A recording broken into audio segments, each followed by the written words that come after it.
There's several different ways to install get secrets, detect secrets.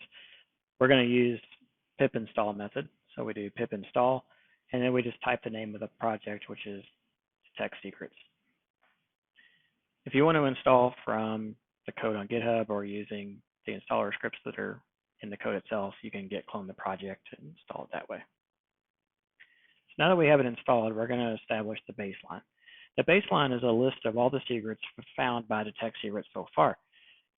When it does scans in the future, it'll take this into account, only scanning the files that are different. It does this by looking at the Git files to figure out what files have changed since the last time you committed the code.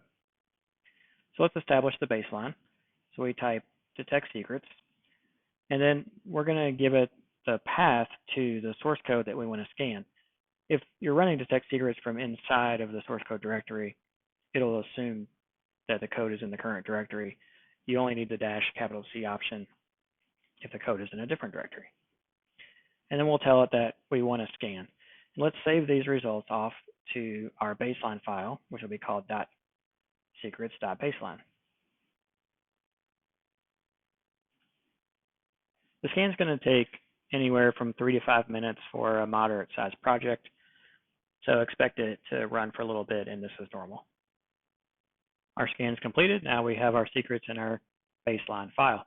In the future, when we do scans, we can let detect secrets use this baseline file so that it doesn't need to check all the source code. It'll just check the source code that's changed in the meantime. Now, what if there are false positives inside of our baseline file? Well, we can deal with those using detect secrets audit ability. And we use the keyword audit instead of scan, and we tell it the path to our secrets file. Since my secrets file happens to be in the current directory, I don't have to pass the full path. But if you have it off somewhere else, just be sure to give it the full path. So if we have any secrets in there that need to be audited, what happens is detect secrets will actually ask us whether or not the credential should or shouldn't be in the project, and we just answer yes or no and go through those, and then it'll save the results into the baseline file. Detect secrets can be run just like we're using here on the command line within our project, but it can also be run from a container as a sidecar.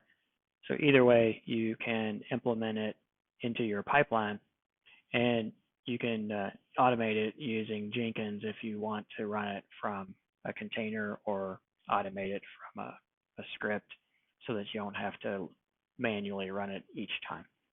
Hopefully this will help you find those credentials that are scattered in your code and be able to clean those up and get them moved off into a secrets manager.